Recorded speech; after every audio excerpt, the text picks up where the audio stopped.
Hello friends, welcome back to my new another video. I hope তোমরা সবাই ভালো আছো। আমরা আজ করব কোষে দেখি 6.1-এর চক্রবৃদ্ধি সুদ ও সমাহার বৃদ্ধি বা হ্রাস। আর আগের ভিডিওর লিঙ্কটা এই ভিডিও ডিসক্রিপশন বক্সে পেয়ে যাবার। আজ আমরা এই চক্রবৃদ্ধি সুদ ও সমাহার বৃদ্ধি বা হ্রাস এটা করার আগে আমরা সূত্রগুলো সম্বন্ধে একটু জেনে নেব। তাহলে দেখো আমরা এই সরল সুদের অঙ্ক এর আগে আমরা করেছি। তাহলে দেখো আমরা এখানে যদি ধরে নিই, অর্থাৎ এই দুটো সরল সুদ এবং চক্রবৃদ্ধি এই দুটো বোঝার ক্ষেত্রে আমরা এটা পার্থক্যটাকে আমরা দেখানোর চেষ্টা করছি। তাহলে দেখো এখানে আমরা যদি ধরি, অর্থাৎ সরল সুদের ক্ষেত্রে যদি ধরি, তাহলে পি সমান আমরা যদি 100 টাকা ধরি, আর এখানে আর সমান আমরা ধরবো 10%। এটা আমরা সময় ধরবো টি। সরল সুদের ক্ষেত্রে আমরা সময় ধরি টি, আর চক্রবৃদ্ধির ক্ষেত্রে আমরা এন ধরবো। তাহলে এটা টি সমান হচ্ছে আমরা লিখলাম 2 বছর। তাহলে এখান থেকে আমরা বের করবো কি সুদ। তাহলে সুদ বের করবো, দেখো তাহলে সুদটা আমরা এখান থেকে বের করব। তাহলে এই যে সূত্রটা আমরা কি পাই দেখো। তাহলে আমরা এখানে লিখতে পারি পিটি আর বাই 100। তাহলে এখান থেকে আমরা তখন মানটা বসাবো। পির মান আমরা জানি কত, 100 টাকা, ইন্টু টি সমান আমরা কত জানি 2 বছর, আর সমান আমরা জানি কত 10% বাই নিচে 100।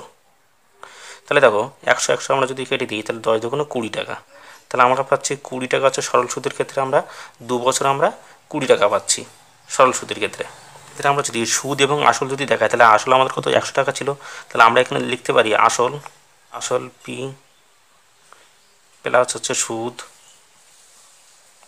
আয় সমান আমরা লিখতে পারি আসল যোগ হচ্ছে সুদ। তাহলে আমরা এটা পেয়েছি আমরা সুদ। তাহলে আসল হচ্ছে 100 টাকা, আর হচ্ছে 20 টাকা হচ্ছে আমাদের সুদ। তাহলে আমরা টোটাল পেলাম তাহলে কত, 120 টাকা আমরা পেলাম সুদ আসলে এটার ক্ষেত্রে।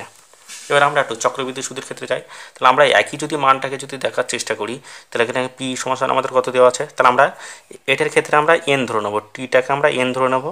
তাহলে দেখো এখানে আমরা লিখে নিই পি সমান কত 100 টাকা রয়েছে, আর সমান হচ্ছে 10% রয়েছে, আর এন সমান আমরা লিখবো 2 বছর। তাহলে এক্ষেত্রে দেখো আমরা সরল সুদের সূত্র দিয়ে আমরা বের করার চেষ্টা করব। তাহলে দেখো এক্ষেত্রে আমরা সুদ দিয়ে আমরা বের করি। সুদ আয় সমান আমরা লিখতে পারি পি টি আর বাই নিচে 100। তাহলে আমরা প্রথম কী করব, 1 বছরের আমরা সুদটা বের করব। তাহলে 1 বছরের সুদটা যদি আমরা বের করি, তাহলে দেখো আমরা পরপর 2 বছরের সুদ বের করবো। তাহলে প্রথম বছরের সুদটা আমরা বের করব, তারপর দ্বিতীয়বার আমরা দ্বিতীয় বছর, যেহেতু আমাদের চক্রবৃদ্ধি সুদ বলেছে। তাহলে দেখো কীভাবে এটা হচ্ছে। তাহলে আমরা এখানে মানটা আমরা বসাই। তাহলে পি মানে আমরা 100 জানি, আর টি মানে হচ্ছে আমরা প্রথম বছর যেহেতু আমরা ধরবো, এখানে টোটাল 2 বছর দেওয়া আছে। তাহলে প্রথম বছর আমরা ধরে নেবো, ইন্টু আর মানে আমরা জানি 10 বাই নিচে হচ্ছে 100। তাহলে 100 আমরা কেটে দিলাম, সমান আমরা পেলাম হচ্ছে 10 টাকা পেলাম। এটা আমরা প্রথম বছরের সুদ পেলাম হচ্ছে 10 টাকা।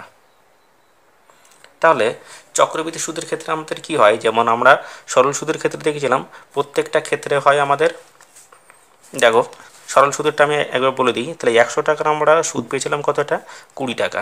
এটা 1 বছরের সুদ। আমরা ইন্টারেস্ট আমরা কত ধরেছিলাম, সুদের হার ধরেছিলাম 10%। তাহলে আমাদের 1 বছরের হিসেবে আমাদের 10 টাকা আসবে। দ্বিতীয় বছরও যদি হয় 100 টাকায় আমাদের কত আসবে, আমাদের 10 টাকা আসবে। তাহলে আমাদের এটা কি হয়, এটা আমাদের যে আসল যেটা আছে সেই আসলই আমাদের থেকে যাবে। তাহলে এটার কোনো পরিবর্তন হবে না। আর এদের পার্সেন্টেজ যেটা থাকছে সেটা আমাদের কোনো পরিবর্তন হবে না। হ্যাঁ, এবার আমরা এটা পেয়েছিলাম কি 2 বছরের হিসেবে আমরা পেয়েছিলাম। তাহলে 2 বছরে আমরা কত পেয়েছিলাম, 10 20 টাকা। তাহলে দেখো 20 টাকা আমরা সুদ পেয়েছিলাম, কিন্তু আসলের কোনো পরিবর্তন হবে না। আর দেখো চক্রবৃদ্ধি সুদের ক্ষেত্রে তোমরা দেখো এটা কি হচ্ছে। তাহলে আমাদের এখানে দেখো সুদ যোগ আসল আমরা করব। তাহলে পি প্লাস আমরা একটা সংখ্যা লিখে দিই, পি প্লাস আই সমান আমরা পাচ্ছি কত, পি মানে আমাদের ছিল 100 টাকা, 100 টাকা প্লাস হচ্ছে এই 10 টাকা। তাহলে আমাদের সুদ আসল মিলে আমাদের টোটাল কত হলো, 110 টাকা। এই চক্রবৃদ্ধি সুদের ক্ষেত্রে দেখো যে আমাদের সুদটা হচ্ছে, সেই সুদটা আসলের সাথে অ্যাড হয়ে সেটাই হচ্ছে আমাদের দ্বিতীয় বছরের হিসেবে খাটবে। অর্থাৎ এই সুদ আমাদের আসলের সাথে অ্যাড হয়ে যাবে।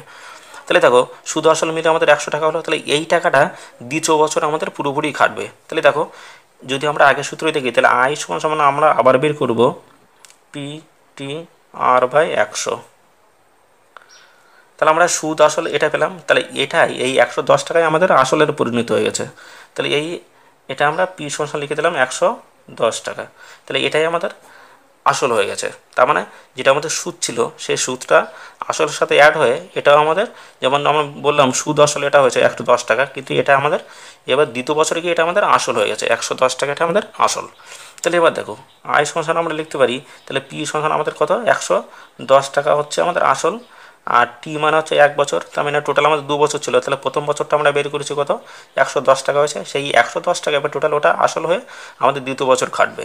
তাহলে টি আমাদের কত, 1 বছর, প্রথম বছরটা বের করা গেছে, দ্বিতীয় বছরটা 1, এবার আর মানে হচ্ছে আমাদের সেই পার্সেন্টেজ 10%ই আছে, বাই নিচে 100। তাহলে দেখো শূন্য শূন্য আমরা কেটে দিই, তাহলে শূন্য শূন্য যদি সব কেটে দিই তাহলে আমরা পেয়ে যাচ্ছি কত, 11। তাহলে 11 টাকা আমরা পেলাম।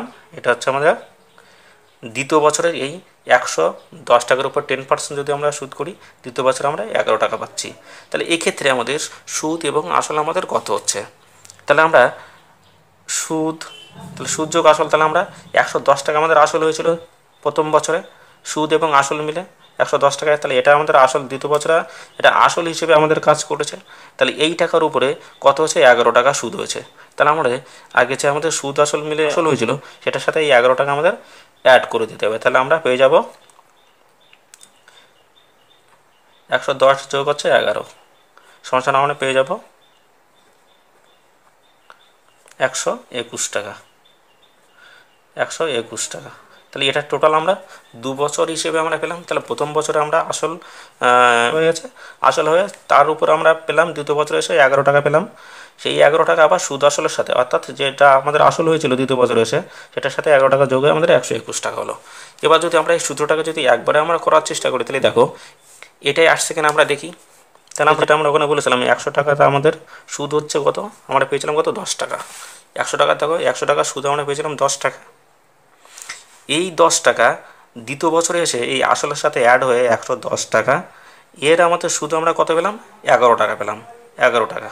তাহলে এই 11 টাকা যদি পাই, তাই এটা আবার আমরা তৃতীয় বছরে গিয়ে এর সাথে আমাদের অ্যাড হবে, তখন কত হবে, 121 টাকা হবে। তাহলে পর্যায়ক্রমে আমাদের কী হবে, সুদটা আসলের সাথে অ্যাড হয়ে হয়ে পর্যায়ক্রমে 2 বছর 3 বছর 4 বছর যদি এইভাবে থাকে, তাহলে প্রত্যেকটা আসলের সাথে আমাদের সুদটা অ্যাড হয়ে সেটা আসলে পরিণত হবে আর কি।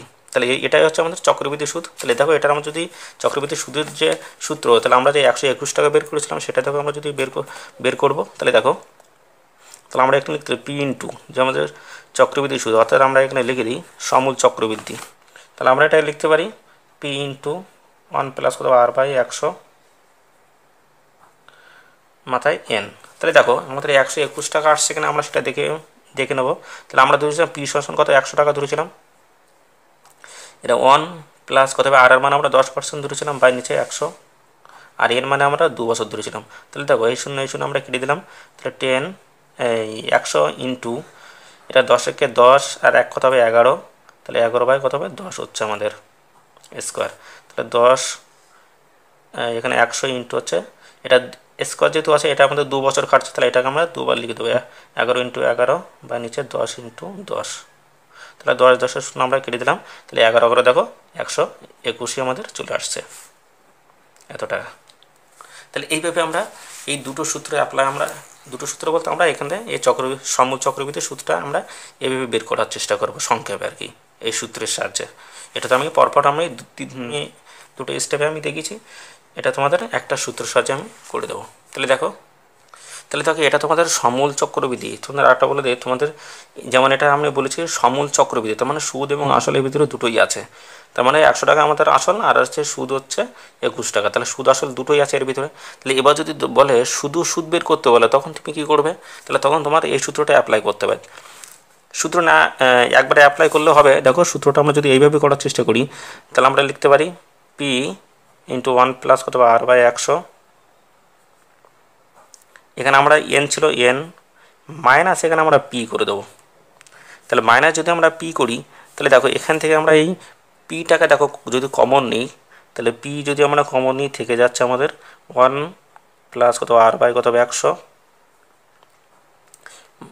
এন মাইনাস কত 1। তাহলে এইভাবে আমরা এই সূত্রটা করতে পারবো। তাহলে এইভাবে যদি আমরা সূত্রটা করি, তাহলে আমরা শুধু সুদটা আমরা পেয়ে যাব, আসলটা আমরা কমন নিয়ে নিলাম, তাহলে আমরা শুধু সুদটা পেয়ে যাব। তাহলে এটাও এবার দেখো আমরা অঙ্কে আসি। তাহলে দেখো আমাদের প্রথম, অর্থাৎ কোষে দেখি 6.1-এর প্রথম যে অঙ্কটি রয়েছে, আমার কাছে 5,000 টাকা আছে, আমি ওই টাকা একটি ব্যাংকে বার্ষিক 8.5% চক্রবৃদ্ধি সুদের হারে জমা রাখলাম। 2 বছর শেষে সুদে আসলে মোট কত টাকা পাবো সেটা আমাদের লিখতে বলেছে। তাহলে দেখো আমি এখানে লিখে নিই। তাহলে আমাদের এখানে দেওয়া আছে আসল পি সমান হচ্ছে 5,000 টাকা। তারপরটা আমাদের দেওয়া আছে সুদের হার। তাহলে আমরা এখানে লিখলাম বার্ষিক সুদের হার আর সমান আছে 8.5%। এবার দেখো আমাদের দেওয়া আছে সময়। সময় চক্রবৃদ্ধি সুদের ক্ষেত্রে আমরা এন ধরি, তাহলে এন সমান আছে 2 বছর। তাহলে এই ক্ষেত্রে আমাদের বের করতে বলেছে সুদ এবং আসল আমাদের বের করতে বলেছে। তাহলে এই সূত্রটা আমরা অ্যাপ্লাই করব। এই যে সূত্রটা আমরা অ্যাপ্লাই করেছিলাম, এই সূত্রটা আমরা অ্যাপ্লাই করব। তাহলে আমরা এখানে লিখব সুদ যোগ আসল। তাহলে আমরা লিখে নিলাম আসল যোগ সুদ, যেহেতু আমাদের সমূল চক্রবৃদ্ধি বলেছে, সমূল চক্রবৃদ্ধি সুদ আমাদের বের করতে বলেছিল। তাহলে দেখো আমরা এখানে লিখে নিলাম অতএব আসল যোগ সুদ সমান পি ইন্টু 1+r/100n। তাহলে আমাদের এন মানে হচ্ছে সময়। তাহলে দেখো এখান থেকে আমরা মানটা বসাবো। তাহলে আমরা আসল ধরেছিলাম কত, পি সমান হচ্ছে 5,000 টাকা, 1+ আর এর মান আমরা কত পেয়েছিলাম, আর এর মান হচ্ছে 8.5%, 8.5% বাই নিচে আমাদের কত ছিল 100। আর এন মানে কত আমরা ধরেছিলাম, এন মানে হচ্ছে 2 বছর, 2 বছর। তাহলে এবার দেখো, তাহলে 5,000 আর এখানে আমাদের দশমিক তুলে দিলে আমাদের নিচে 10 চলে আসছে। তাহলে আমরা এইভাবে একটু ছোটো করার চেষ্টা করব। তাহলে দেখো 5 দিয়ে যদি কাটি, 5 দুগুণ 10 আর 5 17 85। তাহলে আমরা দেখো এটাকে একবারে করে দেবো। তাহলে এখানে 100 সাথে 2 গুণ করলে তাহলে 200 হচ্ছে। তাহলে 200কে 200 আর এখানে 17 থাকছে, তাহলে 217 হচ্ছে আমাদের উপরে, 217 বাই নিচে হচ্ছে 200। এটাকে আমরা স্কোয়ার দিলাম, তার মানে 2 বছর। এবার দেখো এইটাকে আমরা দুবার লিখব। তাহলে 5,000 ইন্টু হচ্ছে 217 ইন্টু হচ্ছে 217 বাই নিচে 200 ইন্টু 200। তাহলে দেখো এখান থেকে আমরা 3টে শূন্য আমরা কেটে দেবো, 1 2 3, 3টে আমরা শূন্য কেটে দিলাম। 5 দিয়ে যদি কাটি তাহলে 4 5 কত হবে 20। তাহলে আমরা দেখো এই উপরের অংশটা গুণ করব বাই নিচের অংশটা আমরা করব। তাহলে দেখো উপরের এই দুটো যদি আমরা যদি গুণ করি, তাহলে গুণ করলে আমরা দেখো আমরা পেয়ে যাবো হচ্ছে 47,089। তাহলে 47,089 89 বাই নিচে দেখো এই 2 আছে আর এখানে 4, 4 দুগুণ 8। তাহলে এটাকে যদি আমরা ভাগ করি, তাহলে ভাগ করলে দেখো আমরা পেয়ে যাব। তাহলে তোমরা এটা এইভাবে গুণ করে, আমি তো সরাসরি এটা বসিয়ে দিয়েছি, তোমরা এটা গুণ করে নেবে আর নিচে ভাগ, অর্থাৎ ভাগ আছে 8। তাহলে এটাতে ভাগ করলে তোমরা এরকম একটা সংখ্যা পেয়ে যাবে যে 5,886.125 এরকম একটা সংখ্যা তোমরা পেয়ে যাবে, এত টাকা। তোমরা এটা ভাগ করে নেবে। তাহলে এটা আমাদের হয়ে গেল।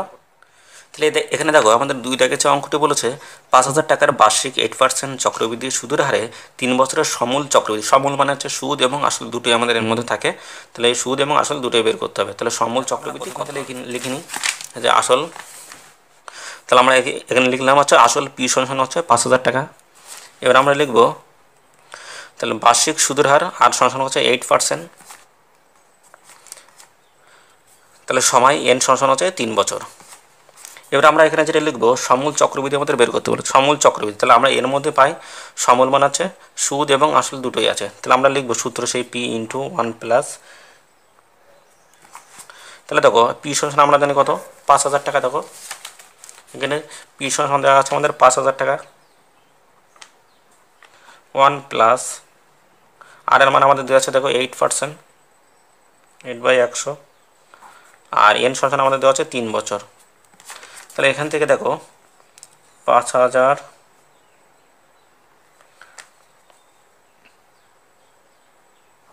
এটাকে দেখো একটু ছোটো করা যায়। তাহলে ছোটো করলে আমরা দেখো কত আসছে এখানে। তাহলে আমরা 4 দিয়ে কাটবো, 4 দুগুণ 8 আর এখানে 4 দিয়ে কাটলে 4 25 100। তাহলে দেখো 25কে 25 আর এই 2 যোগ করি তাহলে 27 হয়। তাহলে 27 বাই নিচে 25 তার হচ্ছে কিউব। তাহলে এটাকে আমরা 3 বছর হিসেবে দেখাবো। তাহলে দেখো 5000 ইন্টু হচ্ছে 27 ইন্টু 27 ইন্টু 27, যেহেতু 3 বছর আছে 3 বছরে এই সূত্রটাকে আমাদের গুণ করে নিতে হবে 25 ইন্টু 25 ইন্টু 25। তাহলে দেখো এবার 25 দিয়ে আমরা এটাকে কাটবো।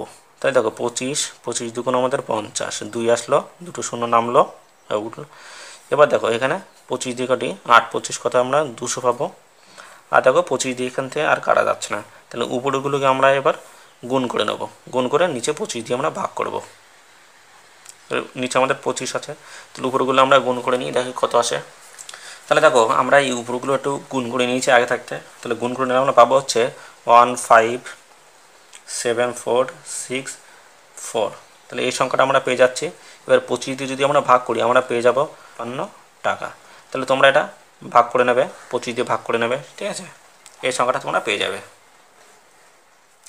এবার দেখো 3 দাগের যে অঙ্কটি আমাদের দেওয়া আছে, তাহলে গৌতমবাবু 2000 টাকা বার্ষিক 6% চক্রবৃদ্ধি সুদের হারে 2 বছরের জন্য ধার নিয়েছেন।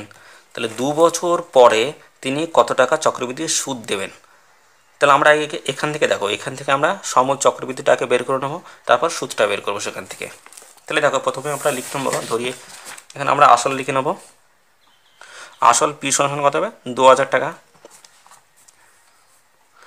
বার্ষিক সুদের হার, তাহলে বার্ষিক সুদের হার আর সমান 6%, সময়,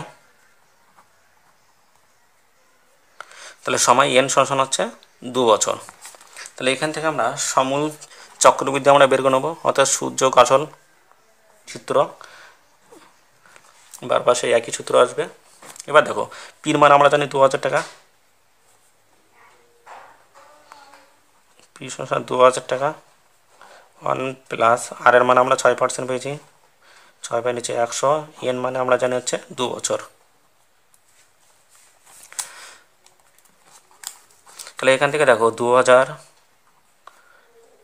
এবার এখান থেকে আমরা একটু যদি কাটাকুটি করি তাহলে 3 পেয়ে যাচ্ছে, আর এখানে 50, তাহলে 50 থেকে 50 আর 3 যোগ যদি করি তাহলে 53 হয়। তাহলে আমরা লিখতে পারি 53 বাই নিচে 50, 53 বাই 50 তার স্কোয়ার। তাহলে দেখো 2000 ইন্টু 53, এটাকে দুবার লিখবো, 53 ইন্টু 53 বাই নিচে 50 ইন্টু 50, এটাকে এভাবে রেখেও করা যায়, 100কে 106, তাহলে 106 বাই 100 100 এভাবে আসতো।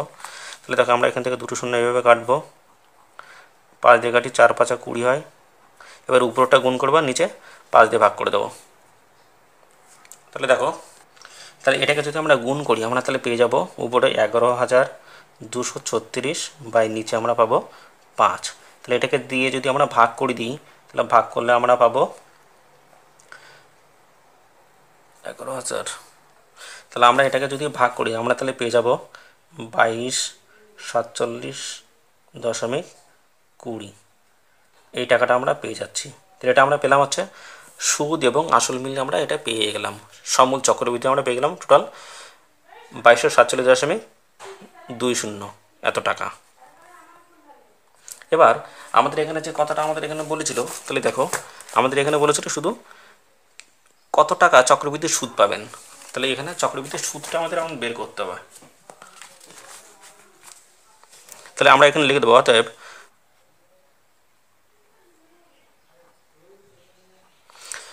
তাহলে এখানে দেখা যাচ্ছে 2 বছর পরে চক্রবৃদ্ধি সুদ দেবেন হচ্ছে, আমাদের লিখলাম হচ্ছে আমরা যেটা পেয়েছিলাম এখানে 2247.20 টাকা মাইনাস হচ্ছে 2000, তার মানে সুদ আসল এটা ছিল, তার থেকে আসলটা বাদ দিলে আমরা সুদটা পেয়েছি। তাহলে এত টাকা তিনি সুদ দেবেন কত 2 বছর পরে তিনি।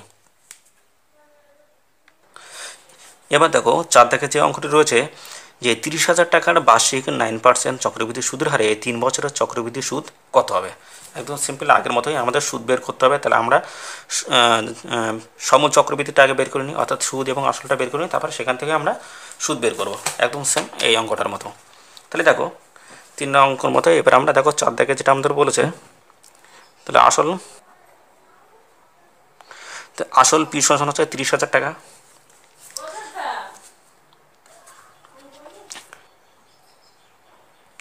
বার্ষিক সুদের হচ্ছে 9% আর সমান 9%, তাহলে সময় আছে এন সমান হচ্ছে 3 বছর, তাহলে এখান থেকে আমরা সমূল অর্থাৎ আসল যোগ সুদ অথবা সমূল চক্রবৃদ্ধি আমরা লিখতে পারি। তাহলে পি ইন্টু 1 প্লাস কত r/100 মাথা হচ্ছে এন। তাহলে পির মানে আমরা কত ধরেছি, এখানে 30,000 টাকা আছে আমাদের, 30,000 ইন্টু 1 প্লাস আর এর মানে আমরা কত 9% জানি, 9% মানে 100, আর মাথা হচ্ছে এন আমাদের 3 বছর। তাহলে দেখো 30,000 ইন্টু, দেখো এখানে আমাদের কাটাকুটি যাচ্ছে না, তাহলে 100কে 100 এর সাথে 9 যোগ করলে 109/100, এটাকে 3 বছরে দেখাতে হবে। তাহলে দেখো 30,000 ইন্টু 100, 100 ইন্টু হচ্ছে 100। তাহলে আমরা শূন্যগুলো কেটে দেবো। এবার দেখো এখন 1 2 3 4টে শূন্য আছে, তাহলে এই দুটো 4টে শূন্য আমরা এখান থেকে কেটে দেবো। এবার দেখো উপরের যে অংশগুলো আছে সবগুলো আমাদের গুণ করে নিচেরটা আমাদের বসাতে হবে 100। তাহলে দেখো উপরগুলো আমরা গুণ করে নিই। তাহলে আমরা যদি গুণ করি তাহলে দেখো আমরা এই অংশটা পেয়ে যাচ্ছি 388508,7। তাহলে দেখো একটা সংক্ষেপ পদ্ধতি। তাহলে সবসময় দেখো নিচে যদি আমাদের 100 দিয়ে 1000 দিয়ে যদি গুণ হয় তাহলে দেখো একটা দুটো সংখ্যা, তাহলে দুটো শূন্য যদি থাকে 1 2 দুটো করে আগে আমাদের দশমিক বসতো, যদি 3টে হতো তাহলে 1 ঘর 3টে ঘর পরে আমাদের দশমিক বসতো। তাহলে এইভাবে আমরা এটা পেয়ে যাব। তাহলে সবসময় আমরা লিখতে পারি 388508.87, এটা আমরা লিখতে পারি। ঠিক আছে, তাহলে এটা আমরা এখানে বসালাম না, এখানে আমরা লিখে দিলাম এত টাকা। এবার আমাদের যেহেতু বলেছিল এটা আমাদের আসল ছিল আর এটা আমাদের সুদ আসল, তার মানে আসল যোগ সুদ অর্থাৎ সমূল চক্রবৃদ্ধি যেটা আমরা লিখি, তাহলে আমরা সুদ আসল এটা পেলাম। এবার আমাদের যেটা দেখাতে বলেছে সেটা হচ্ছে শুধু সুদ, চক্রবৃদ্ধি সুদ। অতএব এখানে লিখে দিই অতএব চক্রবৃদ্ধি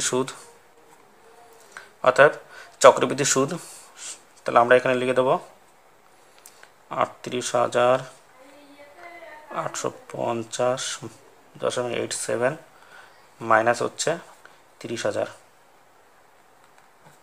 এত টাকা। তাহলে আমরা এখানে পেয়ে যাচ্ছি,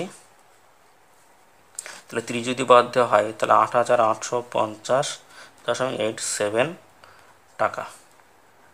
তাহলে এই টাকাটা আমরা সুদ বাবদ পেলাম।